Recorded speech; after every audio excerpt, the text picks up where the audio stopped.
All right, guys, today we're going to talk about when the best time to contact your lender is. You better get fired up. Lissette, what's going on, bud? Hey, Joe, how are you? Amazing, man. Happy Monday. Happy Monday. Guys, this is a great topic to bring up, right? Talking to a lender, when do you do it?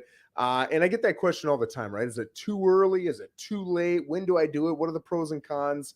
And I think what are the pros and cons is probably the best place to start when deciding whether or not you want to talk to a lender, right? Really, why would I talk to a lender early, and how early should I talk to them? Well, here's the deal. If you are a perfect buyer, you've got everything lined up, your credit's great, your debt is low, your income's high, and you're W-2'd and you've been W-2'd for a couple years at the same place, you're going to be a piece of cake. And if you want to come in the day before you go shopping, there are still benefits, but I will say that would work and you'd probably be just fine, right?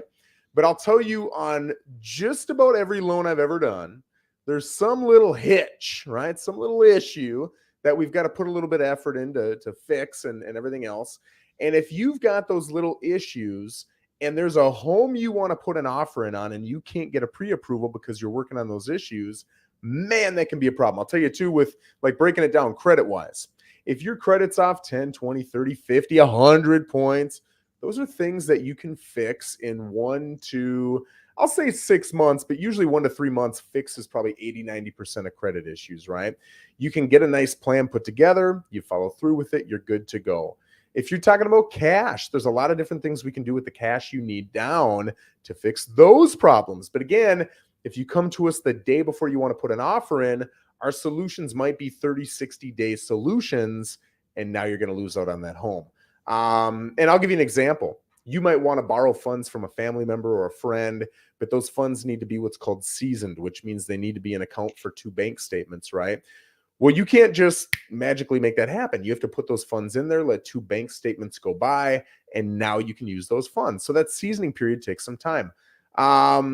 The type of loan that you use, you might be a 1099 contractor and you've got loads of income and low debt, but because you don't have 2 full years, you're going to fall into a stated income program, which the terms are not going to be as great. The down payment's going to be higher. It's just not going to be as an alluring of a loan product as if you had 2 years in, right? And you might be at 1 year and 9 months. Well, man, if you could figure that out, now you can make the decision early in your planning stages as to whether or not you want to wait it out and get the better terms.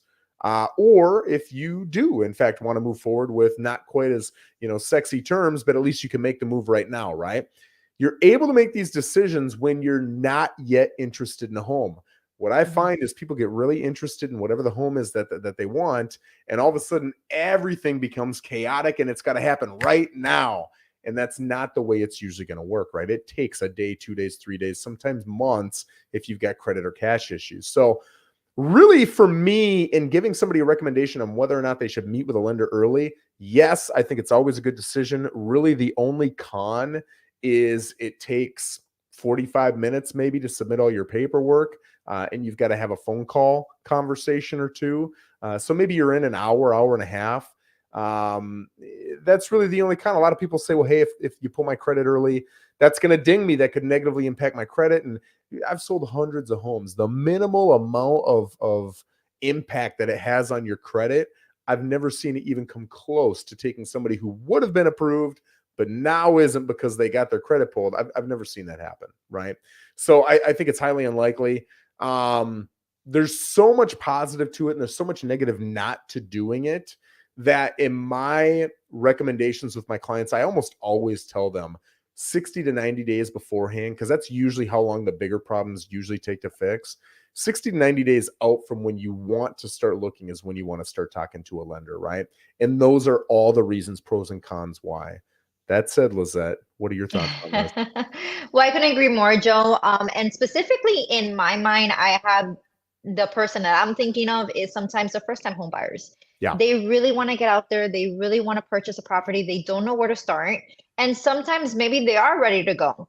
And they contact us first, the realtor, and start looking at houses, and then we point them in the right direction. They've got all their ducks in a row. They get pre-approved, they put an offer. But for the buyers that aren't maybe so ready and need to get other things in order, maybe credit, maybe their income, maybe now with tax time, tax season coming around, if you're on a 1099, the amount of deductions that you put on that tax report, ends up hurting your buying power as well. So having that conversation with a lender upfront as early as possible is extremely beneficial. I've had buyers where we've had to put them on a 2-year plan because of issues with taxes and income in order to get them qualified. I'm also thinking of the buyer who has an ideal house that they want to step into. But again, they got to get things lined up, income, credit, maybe pay off some credit cards, some debt that they owe in order to qualify. So the earlier, the better. It doesn't hurt. And I think it's about getting the buyer to the mindset of it's actually a benefit. It's going to help you. It's going to put you on the right track. And they feel sometimes a little bit intimidated talking to a lender. It's a little bit overwhelming.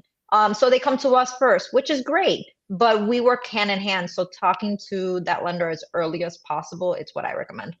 Yeah, and numbers matter too. I mean, I can tell you, even if you don't necessarily like the numbers, once you hear the numbers come out of a lender's mouth and you know roughly what a $300,000, a $400,000, a $500,000 home is going to cost you every month. What is it going to cost me extra to be in an HOA versus not being in an HOA? What's my insurance roughly going to be? What are my taxes roughly going to be?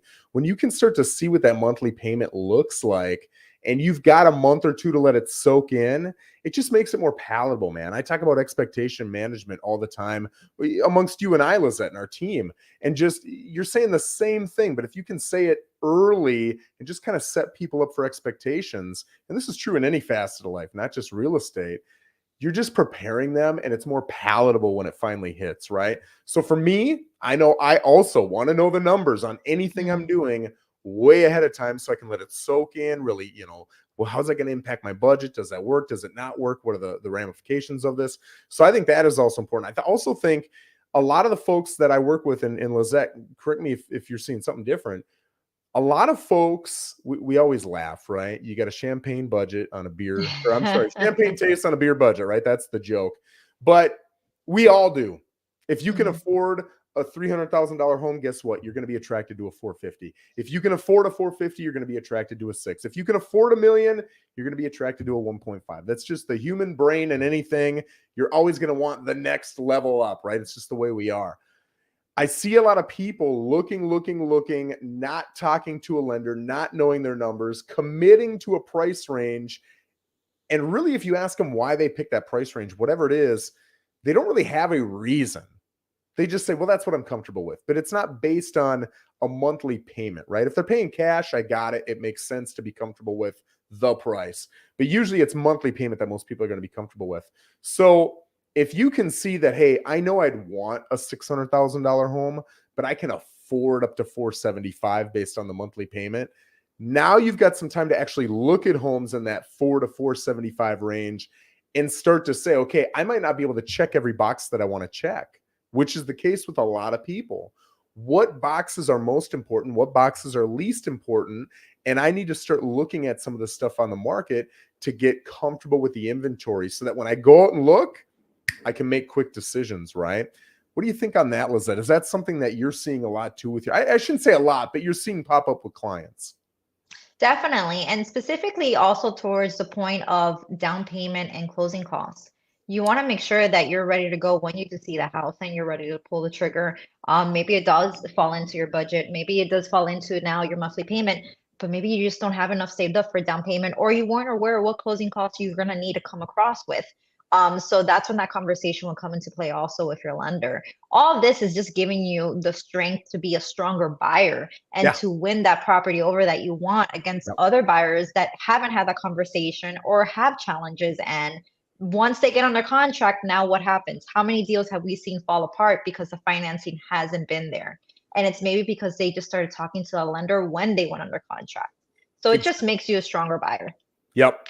Yeah, guys, I would say if we were to sum up this 9-minute video that we've done here, it makes you more educated and more prepared. And if you weigh it against the cons, really you're out an hour and a half tops, right? Pretty common that you're out an hour and a half. To me, to be prepared and educated for something that's probably going to be the biggest asset in your life is absolutely worth 60 to 90 minutes. So I always push it. I think it's absolutely the thing to do. I know when I purchase a home, when I purchase anything big, a car, a home, whatever it is, I want to know the numbers at least 2 weeks, 4 weeks, 6 weeks ahead of time so I can start to digest it. And I'm an analyst at heart, right? So I want to research everything. And it just sets me up to position myself for a better purchase that better fits what we need. Guys, whether you're watching on YouTube or on Facebook, if you've got any questions, comments, anything like that, throw them in the comments and we will always get back to you after the end of the video. If there's ever anything you want us to touch on in a future video, also let us know that in the comments and we're more than happy to do so. Lissette, I appreciate you joining me today. Have a good one, guys.